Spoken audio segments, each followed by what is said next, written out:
There was joy in the house of Bub. For 10 long years had Ephraim and Sofaniespa Bub mourned in vain the loneliness of their life. Unavailingly had they gazed into the emporia of baby linen and fixed their searching glances on the basket-makers' warehouses, where the cradles hung in tempting rows. In vain had they prayed and sighed and groaned and wished and waited and wept, but never had even a ray of hope been held out by the family physician.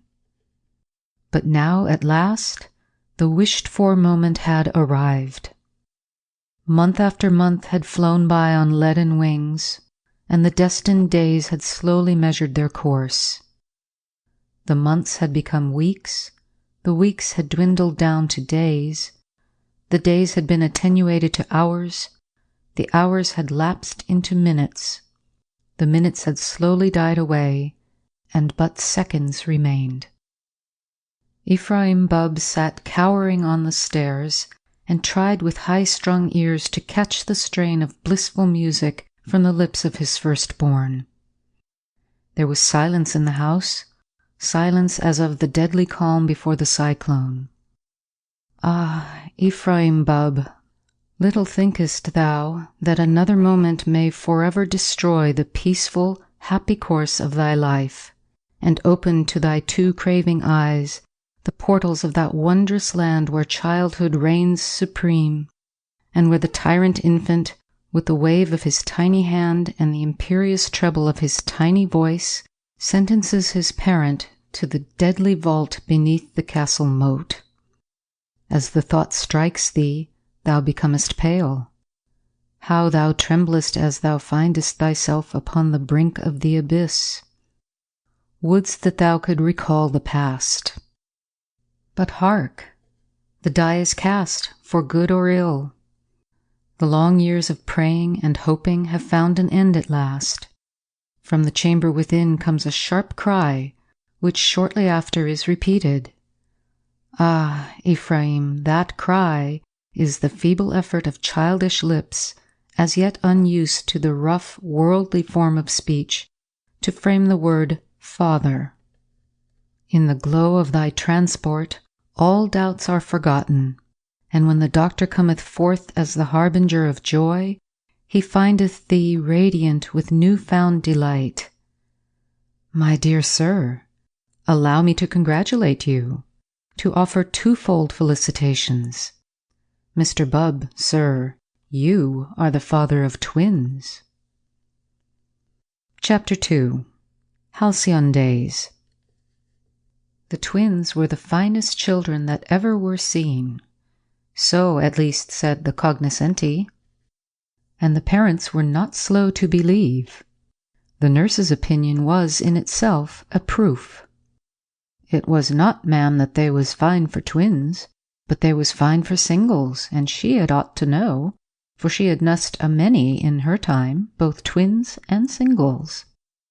All they wanted was to have their dear little legs cut off and little wings on their dear little shoulders, for to be put one on each side of a white marble tombstone, cut beautiful, sacred to the relic of Ephraim Bub, that they might, sir, if so be that Mrs. was to survive the father of 2 such lovely twins, although she would make bold to say, and no offence intended, that a handsome gentleman, though a trifle or 2 older than his good lady, though for the matter of that she heard that gentleman was never too old at all, and for her own part she liked them the better for it, not like bits of boys that didn't know their own minds, that a gentleman what was the father of 2 such heavenly twins, God bless them, couldn't be called anything but a boy, though for the matter of that she never knowed in her experience, which it was much, of a boy as had such twins, or any twins at all.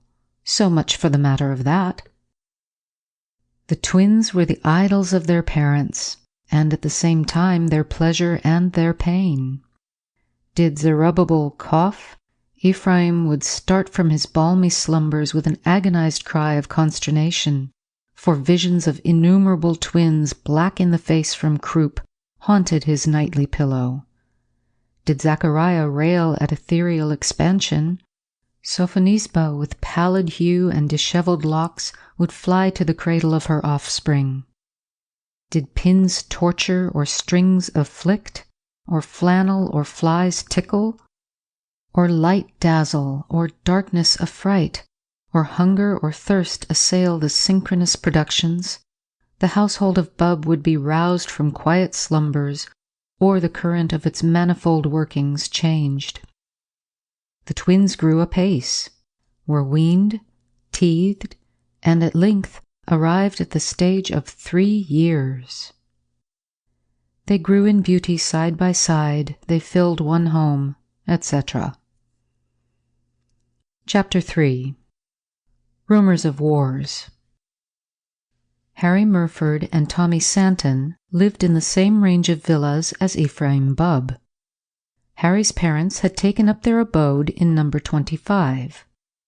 Number 27 was happy in the perpetual sunshine of Tommy's smiles, and between these two residences, Ephraim Bubb reared his blossoms, the number of his mansion being 26.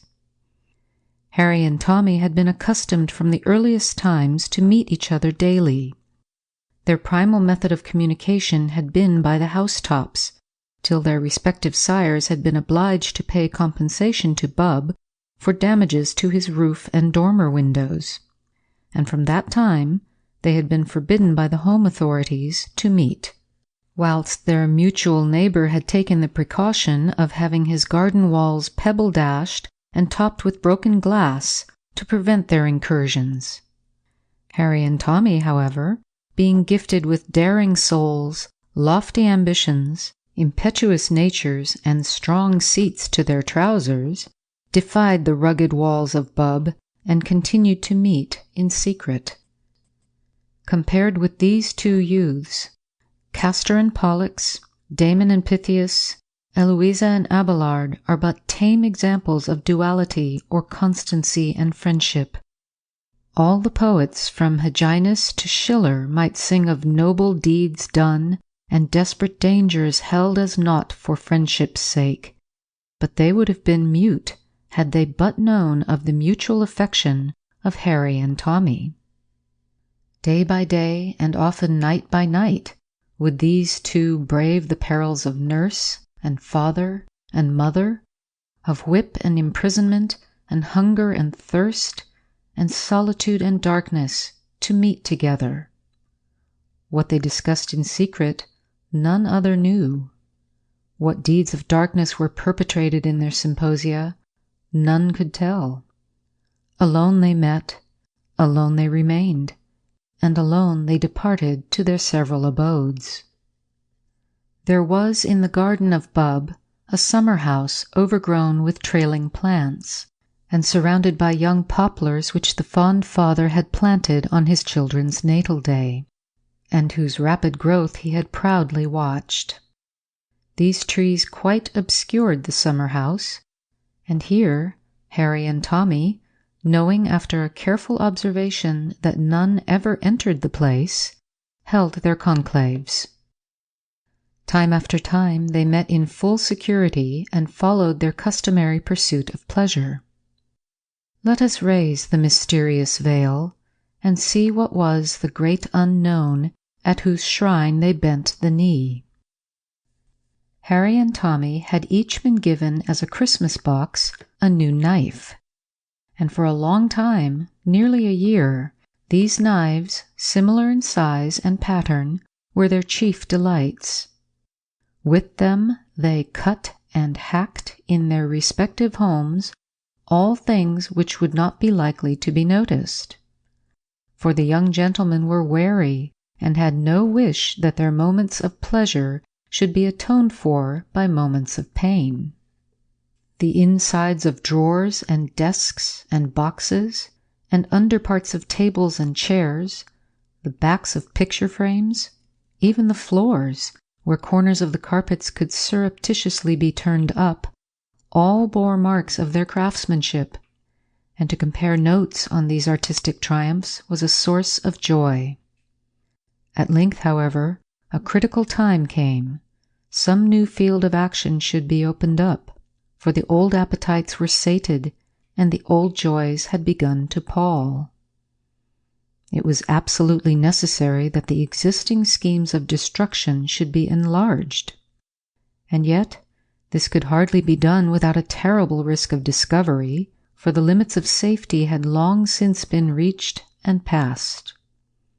But, be the risk great or small, some new ground should be broken, some new joy found, for the old earth was barren, and the craving for pleasure was growing fiercer with each successive day.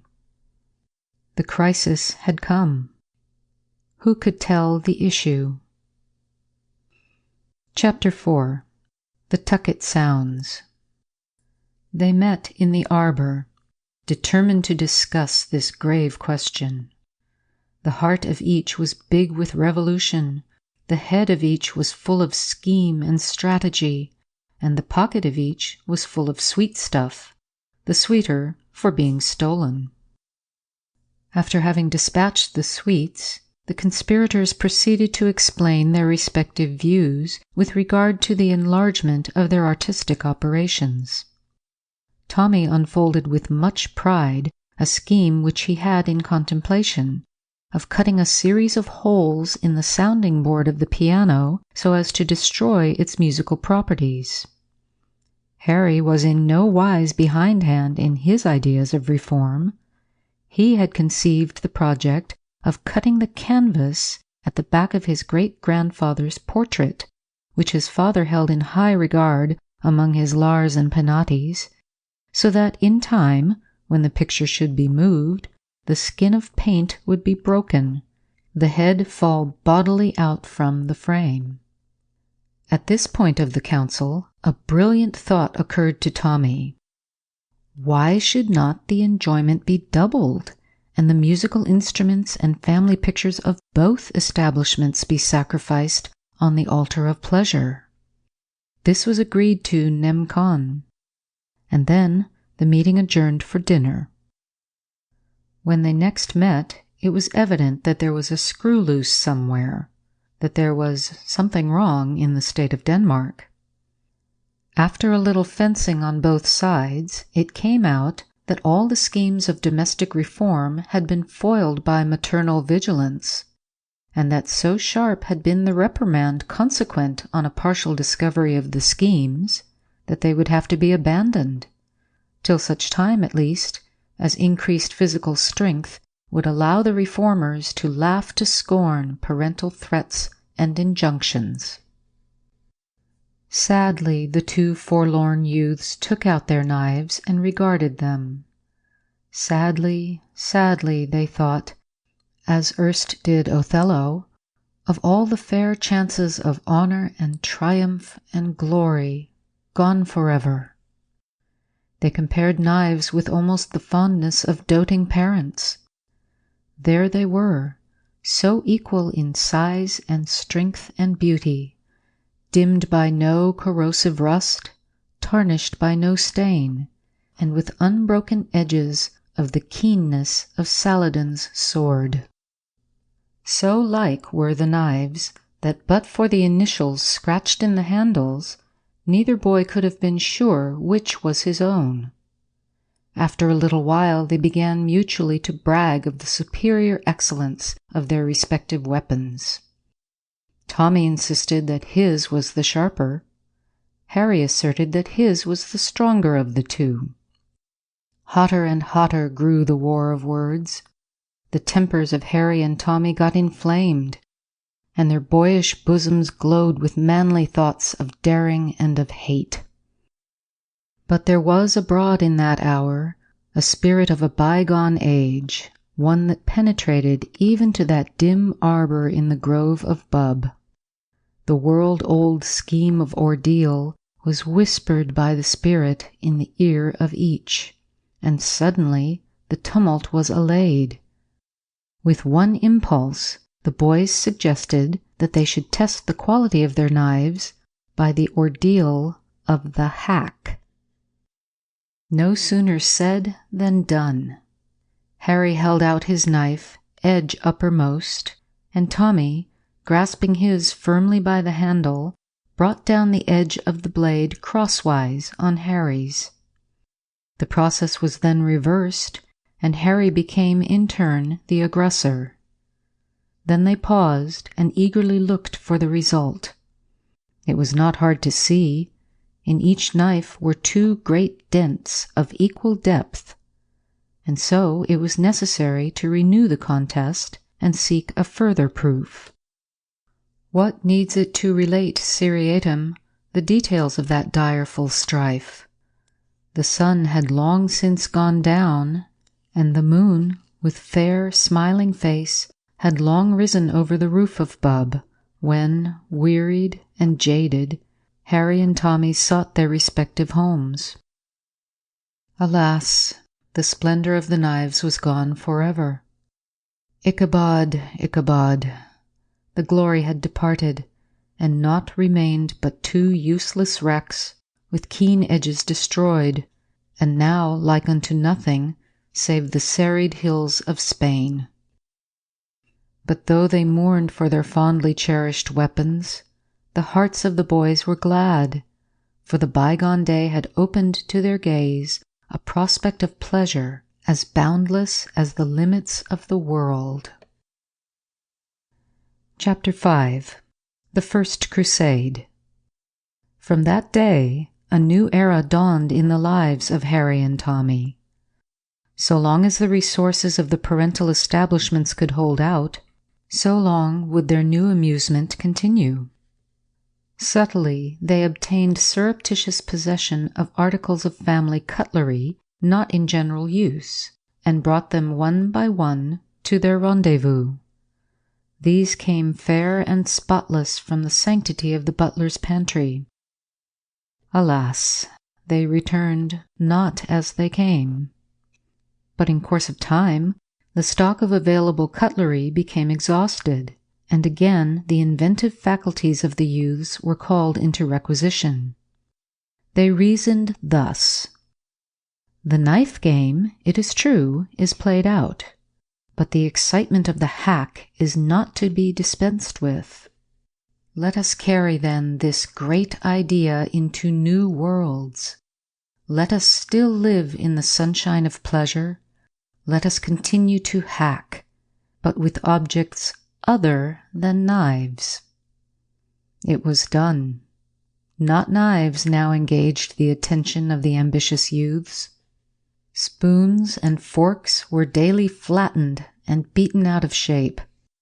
Peppercaster met peppercaster in combat, and both were borne dying from the field.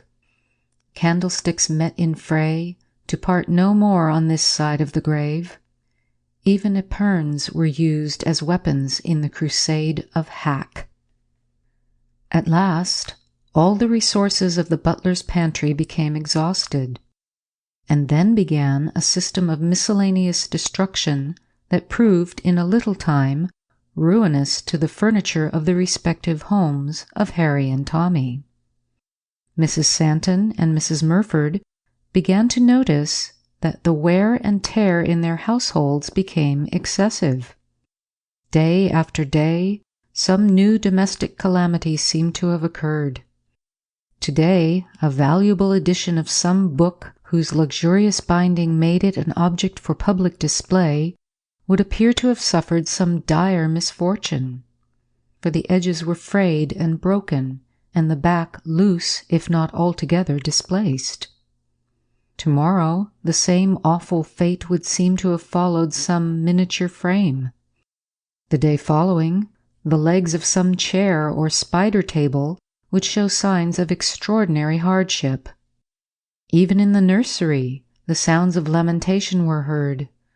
It was a thing of daily occurrence for the little girls to state that when going to bed at night they had laid their dear dollies in their beds with tender care, but that when again seeking them in the period of recess, they had found them with all their beauty gone, with legs and arms amputated, and faces beaten from all semblance of human form.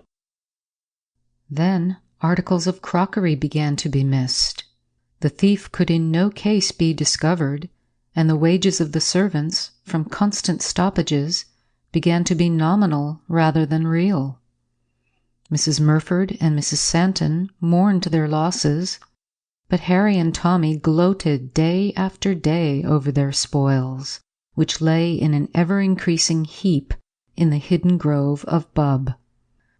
To such an extent had the fondness of the hack now grown that with both youths it was an infatuation, a madness, a frenzy. At length one awful day arrived. The Butlers of the houses of Murford and Santon, harassed by constant losses and complaints, and finding that their breakage account was in excess of their wages, determined to seek some sphere of occupation where, if they did not meet with a suitable reward or recognition of their services, they would, at least, not lose whatever fortune and reputation they had already acquired. Accordingly, before rendering up their keys and the goods entrusted to their charge, they proceeded to take a preliminary stock of their own accounts, to make sure of their accredited accuracy. Dire indeed was their distress when they knew to the full the havoc which had been wrought. Terrible their anguish of the present, bitter their thoughts of the future. Their hearts, bowed down with weight of woe, failed them quite. Reeled the strong brains that had erst overcome foes of deadlier spirit than grief, and fell their stalwart forms, prone on the floors of their respective sancta sanctorum. Late in the day, when their services were required, they were sought for in bower and hall, and at length discovered where they lay. But alas for justice! They were accused of being drunk, and for having, whilst in that degraded condition, deliberately injured all the property on which they could lay hands. Were not the evidences of their guilt patent to all in the hecatombs of the destroyed?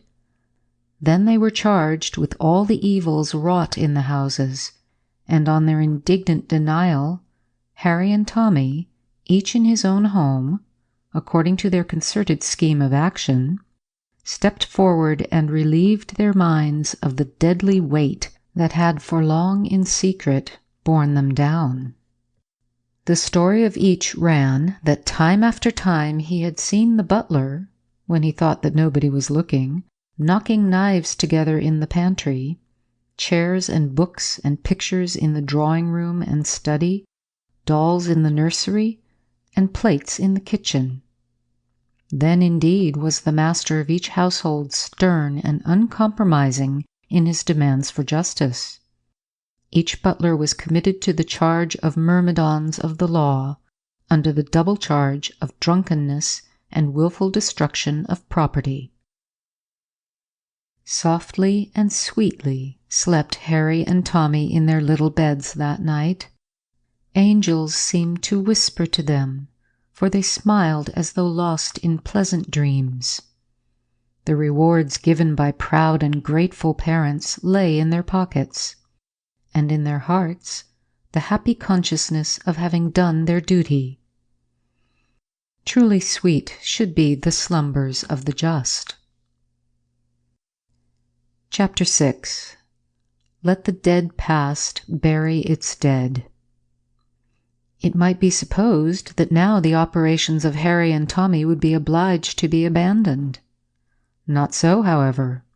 The minds of these youths were of no common order, nor were their souls of such weak nature as to yield at the first summons of necessity. Like Nelson, they knew not fear. Like Napoleon, they held impossible to be the adjective of fools, and they revelled in the glorious truth that in the lexicon of youth is no such word as fail. Therefore, on the day following the éclaircissement of the butler's misdeeds, they met in the arbour to plan a new campaign. In the hour when all seemed blackest to them, and when the narrowing walls of possibility hedged them in on every side, thus ran the deliberations of these dauntless youths. We have played out the meaner things that are inanimate and inert.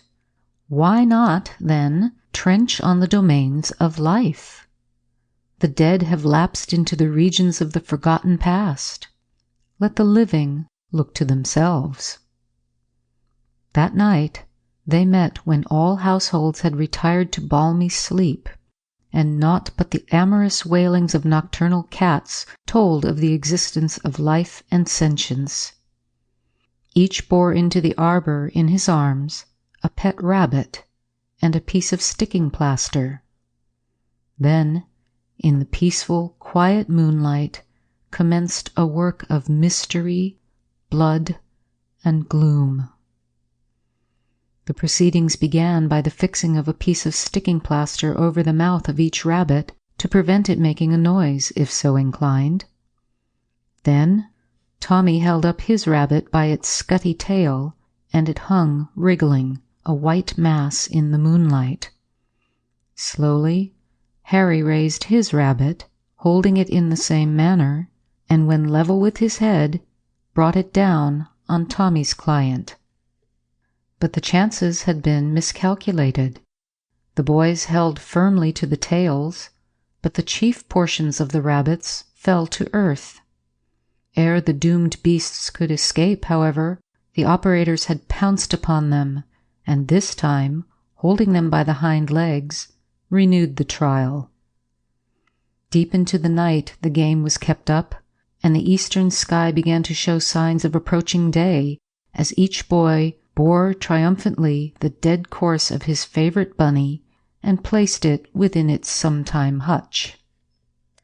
Next night the same game was renewed with a new rabbit on each side, and for more than a week, so long as the hutches supplied the wherewithal, the battle was sustained.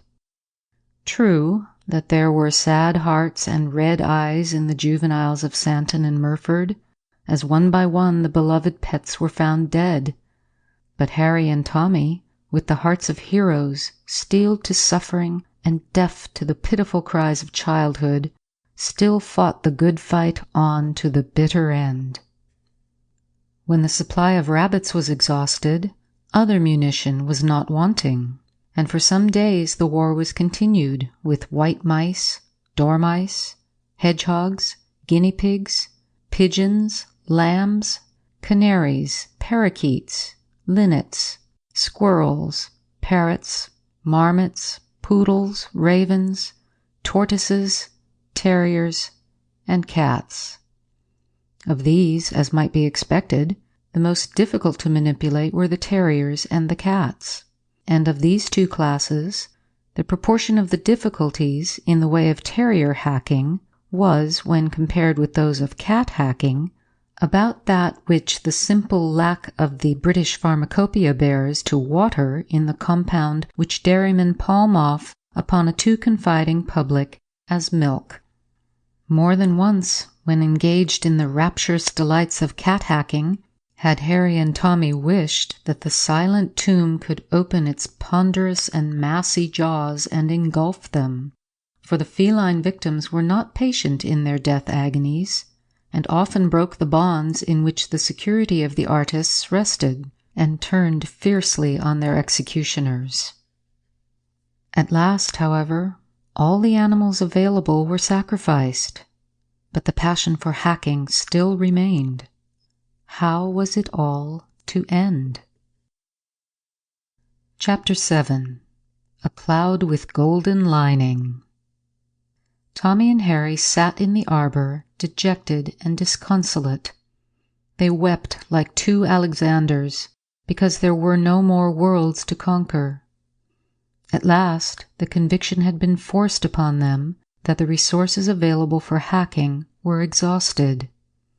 That very morning they had had a desperate battle, and their attire showed the ravages of direful war. Their hats were battered into shapeless masses, their shoes were soleless and heelless, and had the uppers broken, the ends of their braces, their sleeves, and their trousers were frayed, and had they indulged in the manly luxury of coat-tails, these too would have gone. Truly, hacking had become an absorbing passion with them. Long and fiercely had they been swept onward on the wings of the demon of strife, and powerless at the best of times had been the promptings of good. But now, heated with combat, maddened by the equal success of arms, and with the lust for victory still unsated, they longed more fiercely than ever for some new pleasure. Like tigers that have tasted blood, they thirsted for a larger and more potent libation. As they sat, with their souls in a tumult of desire and despair, some evil genius guided into the garden the twin blossoms of the tree of Bub. Hand in hand, Zachariah and Zerubbabel advanced from the back door. They had escaped from their nurses, and with the exploring instinct of humanity, advanced boldly into the great world, the terra incognita, the ultima Thule of the paternal domain. In the course of time they approached the hedge of poplars, from behind which the anxious eyes of Harry and Tommy looked for their approach. For the boys knew that where the twins were, the nurses were accustomed to be gathered together, and they feared discovery if their retreat should be cut off. It was a touching sight, these lovely babes, alike in form, feature, size, expression, and dress.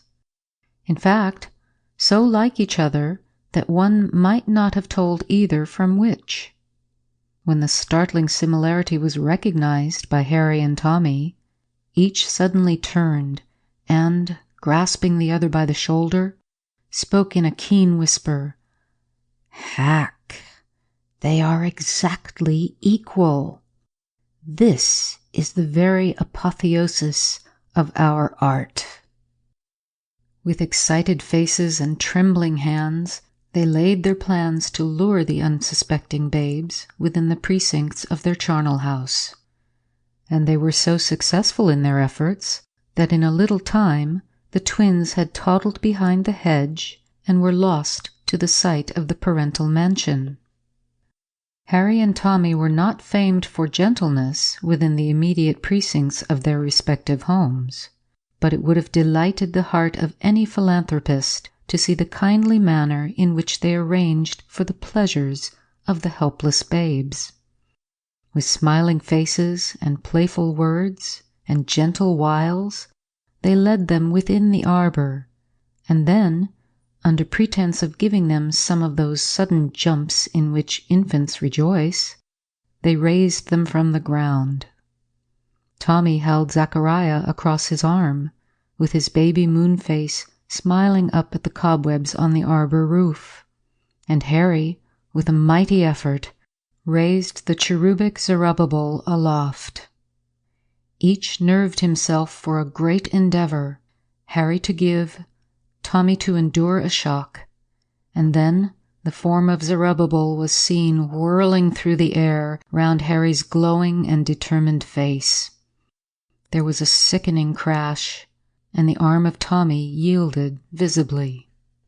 The pasty face of Zerubbabel had fallen fair on that of Zachariah, for Tommy and Harry were by this time artists of too great experience to miss so simple a mark.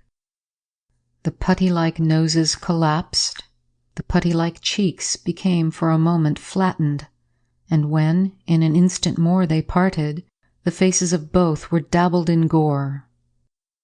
Immediately, the firmament was rent with a series of such yells as might have awakened the dead. Forthwith from the house of Bub came the echoes in parental cries and footsteps. As the sounds of scurrying feet rang through the mansion, Harry cried to Tommy, "They will be on us soon. Let us cut to the roof of the stable and draw up the ladder." Tommy answered by a nod, and the two boys, regardless of consequences, and bearing each a twin, ascended to the roof of the stable by means of a ladder which usually stood against the wall, and which they pulled up after them. As Ephraim Bub issued from his house in pursuit of his lost darlings, the sight which met his gaze froze his very soul. There, on the coping of the stable roof, sat Harry and Tommy renewing their game. They seemed like two young demons forging some diabolical implement. For each in turn the twins were lifted high in air and let fall with stunning force on the supine form of its fellow. How Ephraim felt, none but a tender and imaginative father can conceive. It would be enough to wring the heart of even a callous parent to see his children, the darlings of his old age, his own beloved twins, being sacrificed to the brutal pleasure of unregenerate youths, without being made unconsciously and helplessly guilty of the crime of fratricide. Loudly did Ephraim and also Sofaniespa, who with disheveled locks had now appeared on the scene, bewail their unhappy lot and shriek in vain for aid. But by rare ill chance, no eyes save their own saw the work of butchery or heard the shrieks of anguish and despair. Wildly did Ephraim, mounting on the shoulders of his spouse, strive, but in vain, to scale the stable wall. Baffled in every effort, he rushed into the house and appeared in a moment, bearing in his hands a double-barreled gun, into which he poured the contents of a shot pouch as he ran. He came anigh the stable and hailed the murderous youths. "Drop them, twins, and come down here, or I'll shoot you like a brace of dogs." "Never!" exclaimed the heroic two with one impulse, and continued their awful pastime with a zest tenfold, as they knew that the agonized eyes of parents wept at the cause of their joy. "Then die!" shrieked Ephraim as he fired both barrels, right, left, at the hackers. But, alas! Love for his darlings shook the hand that never shook before. As the smoke cleared off, and Ephraim recovered from the kick of his gun, he heard a loud twofold laugh of triumph, and saw Harry and Tommy, all unhurt, waving in the air the trunks of the twins. The fond father had blown the heads completely off his own offspring. Tommy and Harry shrieked aloud in glee, and after playing catch with the bodies for some time, seen only by the agonized eyes of the infanticide and his wife, flung them high in the air. Ephraim leapt forward to catch what had once been Zachariah, and Sofaniespa grabbed wildly for the loved remains of her Zerubbabel. But the weight of the bodies and the height from which they fell were not reckoned by either parent, and from being ignorant of a simple dynamical formula, each tried to effect an object which calm common sense, united with scientific knowledge, would have told them was impossible.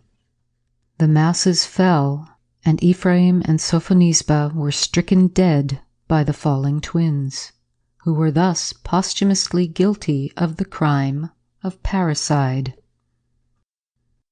An intelligent coroner's jury found the parents guilty of the crimes of infanticide and suicide, on the evidence of Harry and Tommy, who swore reluctantly that the inhuman monsters, maddened by drink, had killed their offspring by shooting them into the air out of a cannon, since stolen, whence like curses they had fallen on their own heads, and that then they had slain themselves suis manibus with their own hands. Accordingly, Ephraim and Sofaniespa were denied the solace of Christian burial, and were committed to the earth with maimed rites, and had stakes driven through their middles to pin them down in their unhallowed graves till the crack of doom. Harry and Tommy were each rewarded with national honors and were knighted, even at their tender years.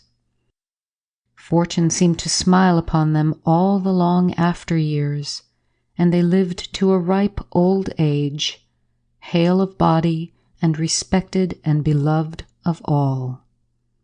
Often in the golden summer eves, when all nature seemed at rest, when the oldest cask was opened and the largest lamp was lit, when the chestnuts glowed in the embers and the kid turned on the spit, when their great-grandchildren pretended to mend fictional armor and to trim an imaginary helmet's plume, when the shuttles of the good wives of their grandchildren went flashing each through its proper loom, with shouting and with laughter they were accustomed to tell the tale of the dualitists, or the death doom of the double-born. End